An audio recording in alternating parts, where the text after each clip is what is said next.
Bismillahirrahmanirrahim. Assalamualaikum warahmatullahi wabarakatuh. Baik, kita masuk pada materi selanjutnya, yaitu bagaimana hubungan spiritual dan agama di dalam spiritual question. Nah, spirit, sebagaimana yang kita jelaskan di awal, bahwa spirit itu adalah suatu semangat ya untuk menunjukkan sebuah eksistensi seseorang. Baik, spiritual ya itu artinya adalah bernafas ya. Ini menunjukkan entitas atau suatu bentuk energi yang nyata dan hanya bisa dirasakan ya. Oleh karena itu, bagaimana membangun semangat dan memberikan makna kehidupan untuk mengetahui tujuan hidup, itulah spiritual ya, membangun semangat di dalam rangka memberikan makna kehidupan ya, untuk mengetahui tujuan hidup. Nah, tujuan hidup kita sudah sampaikan bahwa tujuan hidup manusia itu hanya dua, yaitu beribadah kepada Allah. Yang kedua adalah mengelola kehidupan ini, karena Allah memberikan amanah sebagai khalifah fil ardh. Baik, spiritualitas itu adalah suatu imateri yang mengarahkan manusia untuk menemukan kesadaran diri akan sesuatu yang absolut, sehingga wujud kesadaran akan makna tujuan hidup. Nah, makanya ketika seseorang tidak memiliki spiritualitas, dia tidak akan mampu melihat ya absolutisme ya, ketuhanan ya, kebenaran itu hanya dilihat relatif kemudian ya. Sedangkan spiritualitas itu adalah dalam rangka mengetahui sesuatu yang absolut, sehingga sadar bahwa dia memiliki tujuan hidup ya, sebagaimana tujuan yang ingin dicapai, tujuan daripada penciptaan diri kita. Nah, bagaimana dengan agama? Agama itu adalah berasal dari bahasa Sanskerta ya. Itu menunjukkan tidak ya, tidak. Nah, agama berasal dari bahasa Sanskerta. Agama dalam bahasa Latin disebut religion. Satya berarti kebenaran absolut dalam bahasa Barat. Sekarang bisa disebut religion dan religius. Dalam bahasa Arab disebut din. Ya, Harun Nasution misalkan, dia mendefinisikan agama dilihat dari sudut muatan atau isi yang terkandung di dalamnya, merupakan suatu kumpulan tentang tata cara. Di dalamnya merupakan suatu kumpulan tentang tata cara mengabdi kepada Tuhan yang terhimpun dalam suatu kitab. Selain itu, beliau mengatakan bahwa agama merupakan suatu ikatan yang harus dipegang dan dipatuhi. Nah, itu menurut Harun Nasution. Nah, Sultan Takdir Ali Shahbana, beliau mengatakan agama adalah suatu sistem kelakuan dan perhubungan manusia yang pokok pada perhubungan manusia dengan rahasia kekuasaan dan kegaiban yang tiada terhingga luasnya, dan dengan demikian memberi arti kepada hidupnya dan kepada alam semesta yang mengelilinginya. Ya. Ada juga disampaikan oleh Zidi Ghazalbah, mengatakan bahwa religi atau agama adalah kecenderungan rohani manusia yang berhubungan dengan alam semesta, nilai yang meliputi segalanya, makna yang terakhir, hakikat dari semuanya itu. Ada juga Durkheim, dia mengatakan agama adalah merupakan suatu sistem yang terpadu, terdiri atas keyakinan dan praktek yang berhubungan dengan hal-hal yang suci, dan menyatakan suatu penganutnya dalam suatu komunitas moral yang dinamakan dengan umat. Muhammad Nasir mengatakan agama adalah suatu kepercayaan ya, dan cara hidup yang mengandung faktor-faktor, antara lain kepercayaan dengan adanya Tuhan sebagai sumber dari segala sumber hukum dan nilai kehidupan. Nah, berbeda pula dengan apa yang disampaikan oleh Al-Atas. Al-Atas memaknai agama, din, yaitu berasal dari kata kerja dana. Yang berasal dari kata din bermakna keadaan berutang. Artinya manusia itu dalam kondisi berutang ketika dia sudah mengatakan bahwa dirinya beragama. Nah, keadaan seseorang yang sedang berutang atau dain semestinya menundukkan dirinya, yaitu berada dalam keadaan berserah dan taat kepada hukum dan aturan dalam berutang. Dalam keadaan tertentu juga terhadap pemberi utang yang juga dipanggil sebagai dain.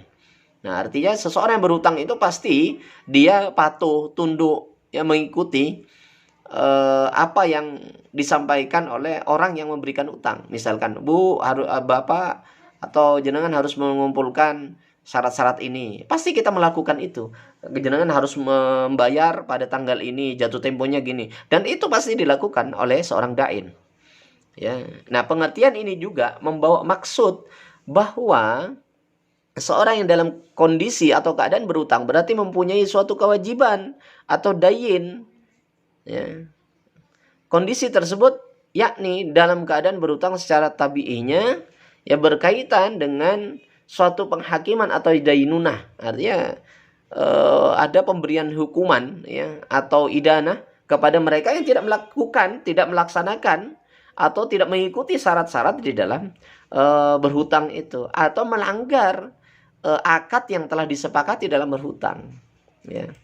Nah, makna di atas membawa maksud keyakinan, kepercayaan, perilaku, dan ajaran yang diikuti oleh seorang muslim secara individu maupun secara kolektif sebagai satu umat dan terjelma dalam keseluruhan sebagai agama yang dimaksud dengan Islam. Ya.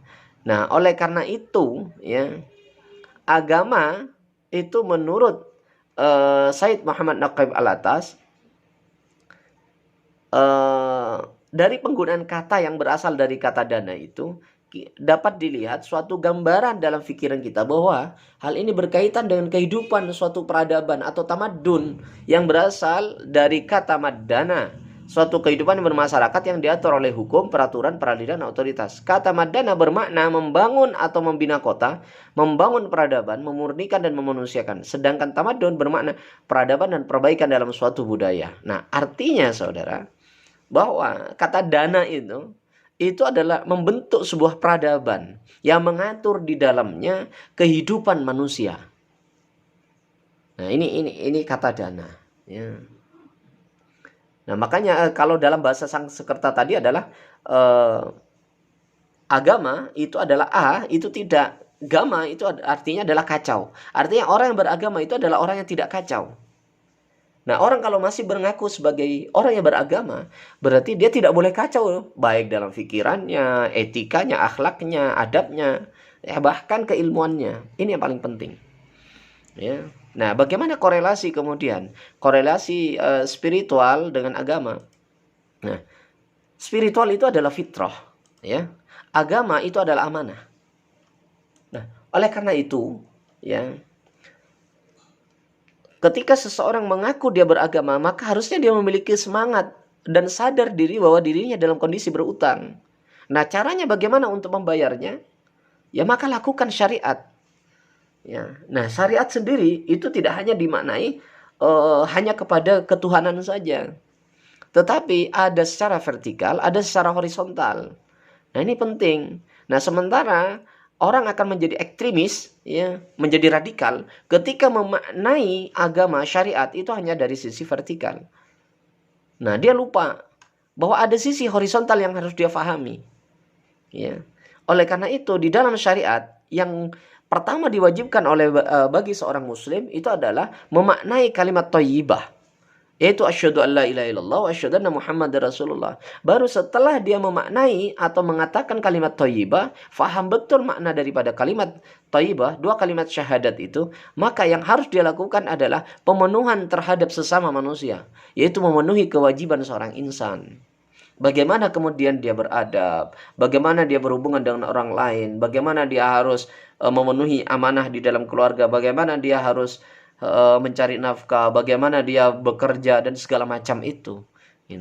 Nah, oleh karena itu segala sesuatu ketika dihubungkan dengan agama, maka itu akan menemukan polanya, akan menemukan garis temu antara spiritual dan agama. Ya, sebagai sesuatu yang fitrah dan sebagai sesuatu yang amanah. Oleh karena itu, ya, ada namanya ESQ Pyramid Circle, ya.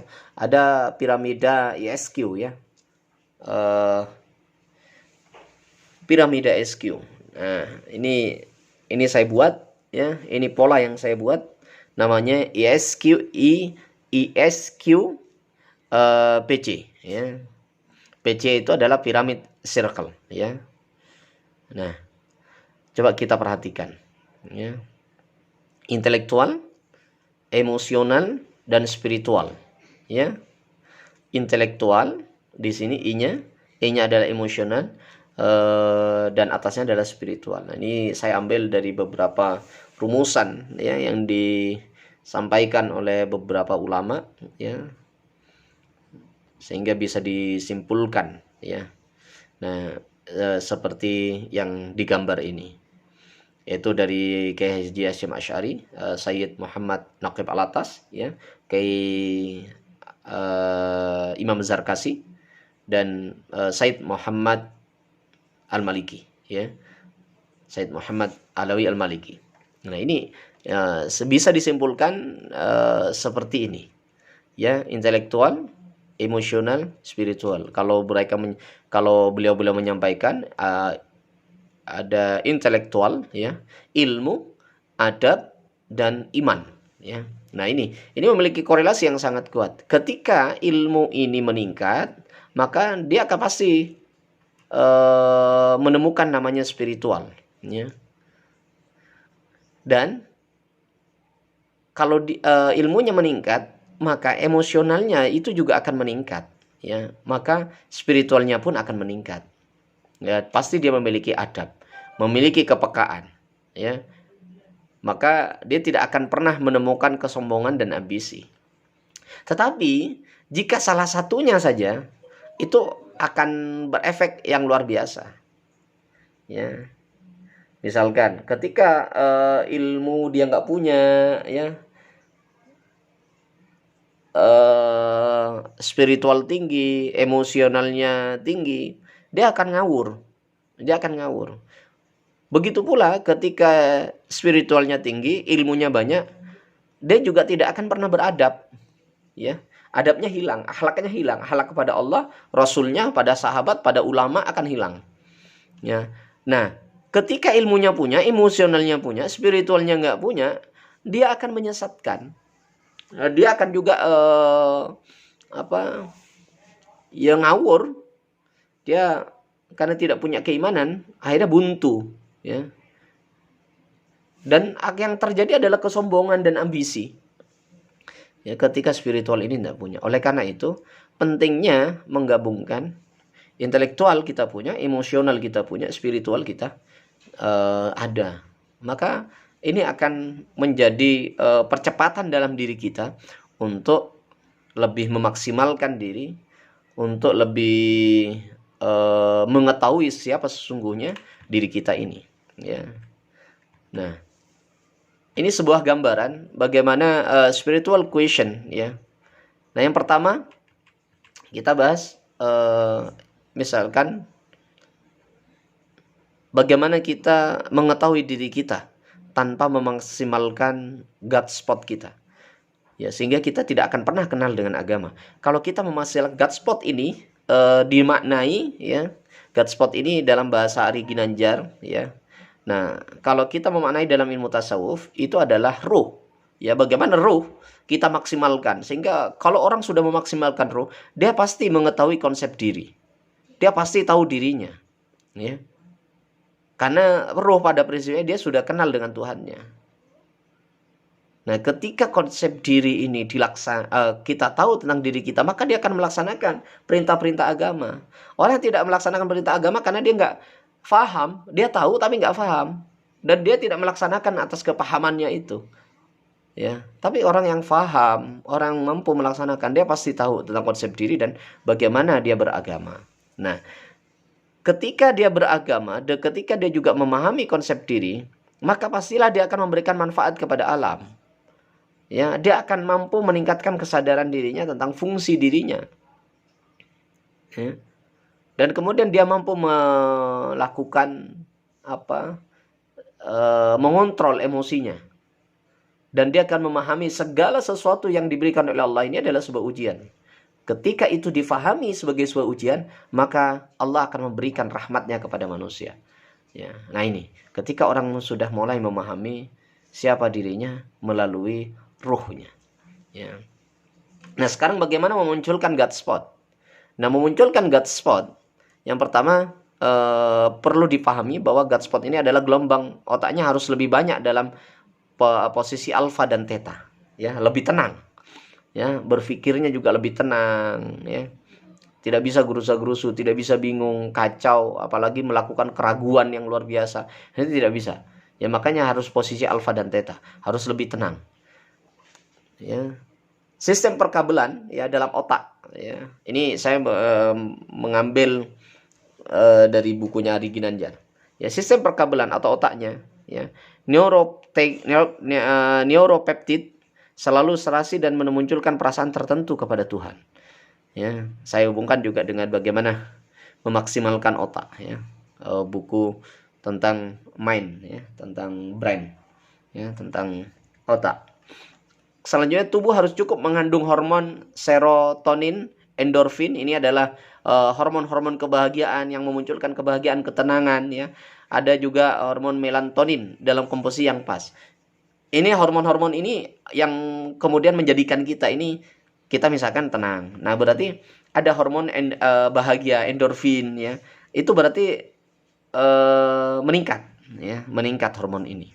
Nah, kalau kita lagi kacau, bingung, nah ini berarti hormon-hormon kebahagiaan dan ketenangan ini berkurang dalam tubuh ya.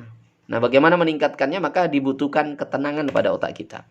Orang cerdas secara spiritual memang bukan berarti orang yang kaya pengetahuan hak ikhwal tentang spiritual, melainkan mereka yang jiwanya telah merambah ke ranah spiritual, ke ranah suprasadar, super conscious mind ya, di luar kesadaran konvensional, bahkan di luar mind kita.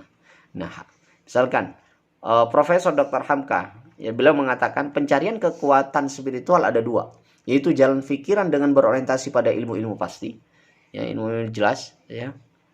Ya, agama itu adalah ya, ilmu, memberikan ilmu-ilmu yang jelas ya. Al-Qur'an, hadis, nah itu adalah ilmu-ilmu yang jelas ya. Yang kedua adalah jalan perasaan atau zauk. Nah, zauk ini kalau tidak dilatih, orang tidak akan bisa.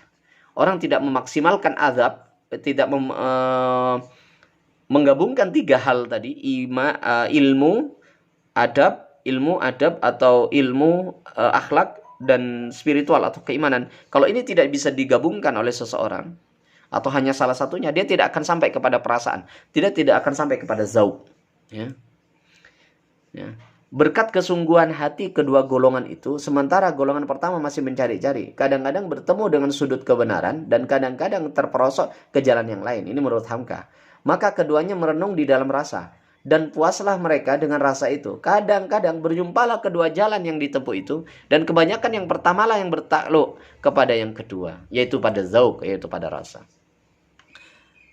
Dalam buku Hamka, Tasawuf Perkembangan dan Kemudiannya, beliau juga menyampaikan, sudah payah akal dan kepintaran mencari yang didapat hanya sebagian yang relatif. Lalu tibalah kepada penyerahan bulat. Mereka pun masuklah ke dalam alam kerohanian. Di sanalah baru mereka mendapatkan kepuasan. Kadang-kadang spiritual telah menjadi tempat pulang dari orang yang telah payah berjalan. Spiritual menjadi tempat lari dari orang yang telah terdesak. Tetapi pun spiritual telah menjadi penguatan pribadi bagi yang lemah. Menjadi tempat berpijak yang teguh bagi yang kehilangan tempat berdiri. Nah, ini yang dilakukan oleh Al-Ghazali sehingga melahirkan buku yang luar biasa, yaitu Ihya Ulumuddin. Nah, ketika Al-Ghazali memahami dengan akalnya tentang bagaimana dia berkecamuk dengan akalnya pada saat dia memahami filsafat dan segala macam. Kemudian dia uzlah ya, dengan dengan di penjara, kemudian itu salah satu bentuk uzlah daripada Imam Al-Ghazali. Kemudian dia menemukan bahwa luar biasa ketika dua hal ditemukan, yaitu antara akal dan zauk, tentang rasa. Maka kemudian lahirlah yang dinamakan dengan kitab yang monumental itu, Ihya Ulumuddin. Nah, ini yang harus dimiliki oleh diri kita. Baik, ini yang bisa disampaikan bagaimana kita membangun spiritualitas kita, bahwa tidak terpisah antara spiritualitas dengan agama. Nah, ini menjadi penting untuk kita ketahui dan kita lakukan, sehingga kita pun kemudian bisa menemukan apa yang dilakukan ditemukan juga oleh para ulama-ulama salaf kita. Baik, ini yang bisa disampaikan, semoga bermanfaat. Wafuminkum. Assalamualaikum warahmatullahi wabarakatuh.